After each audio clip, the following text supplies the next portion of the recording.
often offered up by globe debaters, involves alleged time and path issues with long-haul Southern Hemisphere flights. For example, the direct flight route from Sydney, Australia to Santiago, Chile takes an average of only 13 hours to reach its destination, a duration which globe earthers claim is impossible over a flat Earth. They say that since the Sydney to Santiago flights with U.S. stopovers take twice as long to reach their destinations as the non-stop flights, that this proves the direct flights are not traversing the U.S. and could not be completed so quickly over a flat Earth. As with all globe arguments, however, this hasty conclusion does not follow from their spurious reasoning. To begin with, if Earth were truly a sphere, the shortest route for all such flights would be a straight line over Antarctica. If this flight path was actually possible, it would cut off many hours and many hundred miles. But pilots are given the excuse that Antarctica is too cold to fly over, so not a single plane actually takes the shortest, fastest route over a spherical Earth. Now, even conceding this point, if Earth were truly a sphere, then the second shortest route for all such flights would be a straight shot due east or west over the Pacific, staying in the southern hemisphere for the entire flight. Refueling could even be done in New Zealand or other southern hemisphere destinations along the way, if necessary.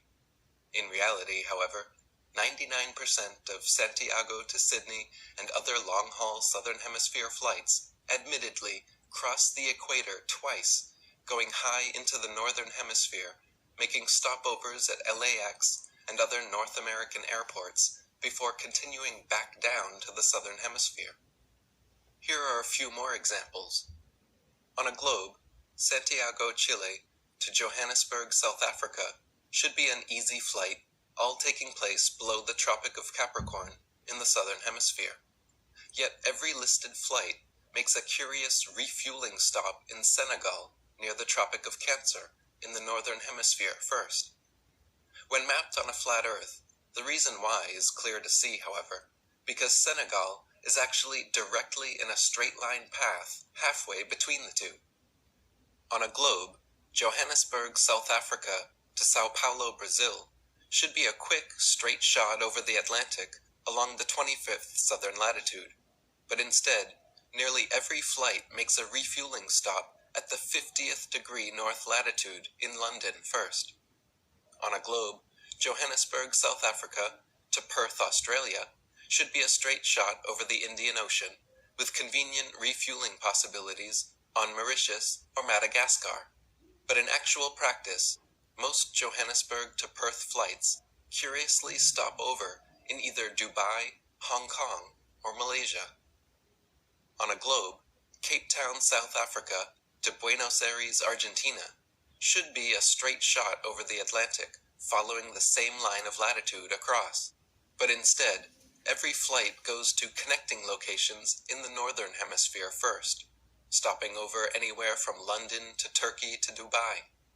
Such ridiculously wayward detours as these make no sense on the globe, but make perfect sense and form nearly straight lines when shown on a flat Earth map. As for the Sydney to Santiago direct flight, data from Google Flights cites an average duration of 13 hours and 22 minutes, with data from Google Earth citing a total distance between the two of 7,063 miles. Dividing 7,063 miles by 13.3 hours gives a necessary average flight speed of 531 miles per hour, which, according to Google search, is just below the 540 mile per hour average flight speed of commercial airliners. In other words, not only are such flights easily possible over a flat Earth, but they also take exactly the amount of time expected. Some globe debaters will acknowledge this fact, but rebut with the claim that non-stop Sydney to Santiago flights follow a great circle route over the Pacific, remaining in the southern hemisphere the entire time, therefore increasing the necessary flight distance, speed, and duration.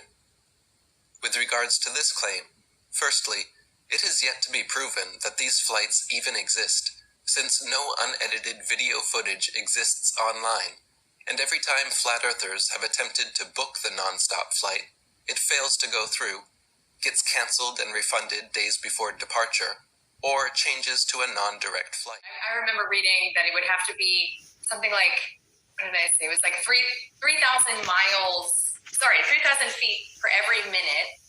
The nose of the plane would have to dip, right? Like, this is like a significant effort for the flight. But then we also have the actual geography of flight paths that many people have devoted themselves to really studying, right? And that don't make sense on a globe.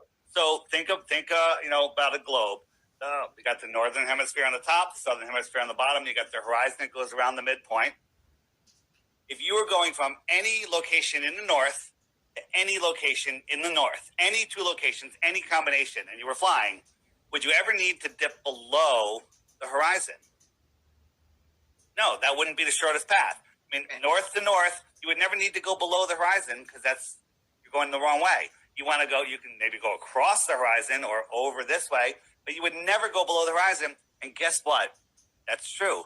No northern origin goes to a northern destination and crosses the equator, right? Makes perfect logical sense. Well, the same should be true for the bottom, a southern location to another southern location. But that's not what happens. When we on the southern trips, we go all the way up here and then all the way back down, right? And that's because, where is that? Seattle? What am I looking at? I can't see it. Chicago? The stopover, hold on. The stopover in Senegal, okay? It stops in Senegal right here, right? It goes all the way up here. Why didn't it just fly across here, right?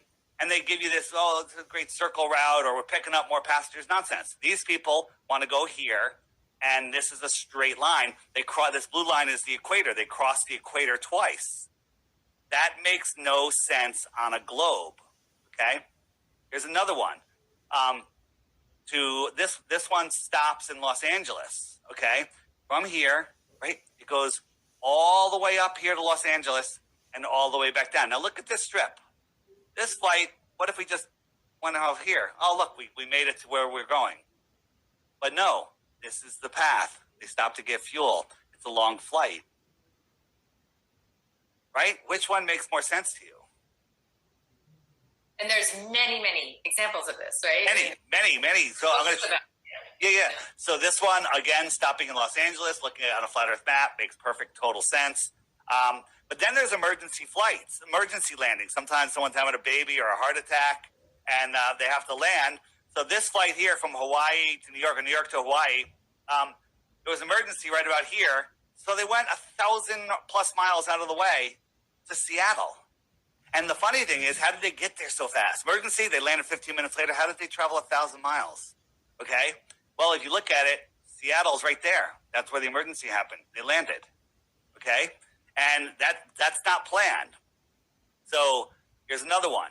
This one went all the way up to Moscow. Why did they go to Moscow? Because Moscow's right there on the flight path, on the direct straight line between the two of them, right?